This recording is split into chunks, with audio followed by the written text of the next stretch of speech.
Berikut ini video viral mobil dinas yang nekat menerobos jalan cor yang masih basah. Peristiwa tersebut terekam kamera dan viral di media sosial.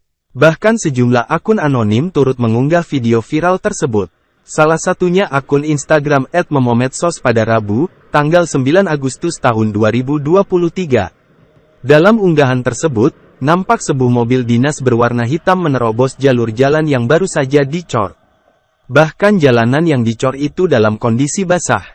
Sehingga saat dilintasi oleh mobil dinas seketika rusak dan hancur. Jalanan itu terombak dan terlihat bekas ban mobil yang dalam. Rekaman video sempat menunjukkan pula bagian plat mobil yang berwarna merah. Diketahui pemilik dan yang mengendarai mobil tersebut adalah Kadispora Lubuk Linggau, Purnomo.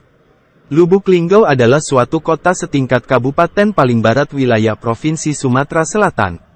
Purnomo menjabat sebagai Kepala Dinas Pemuda dan Olahraga di Kabupaten Lubuk Linggau. Netizen pun mengecam aksi Kadispora Lubuk Linggau.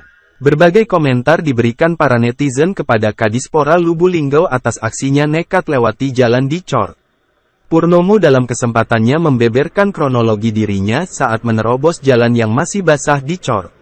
Ia mengatakan video diambil di jalan daerah Purwodadi, Kabupaten Musirawas pada Rabu, tanggal 9 Agustus tahun 2023, kemarin. Awalnya ia membawa mobil dinas dari Rumah Sakit Arbunda hendak pulang rumahnya.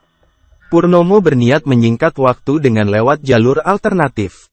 Kondisi jalan yang sempit tidak bisa memutar balik, serta tidak ada rambu penanda yang memberitahukan jalan itu sedang dicor, katanya, dikutip dari tribunsumsel.com. Purnomo melanjutkan penjelasannya. Awalnya Purnomo hendak putar balik dan kembali cari jalan lain. Namun saat dicoba, ternyata mobil tidak bisa bergerak leluasa lantaran kondisi jalan yang sempit.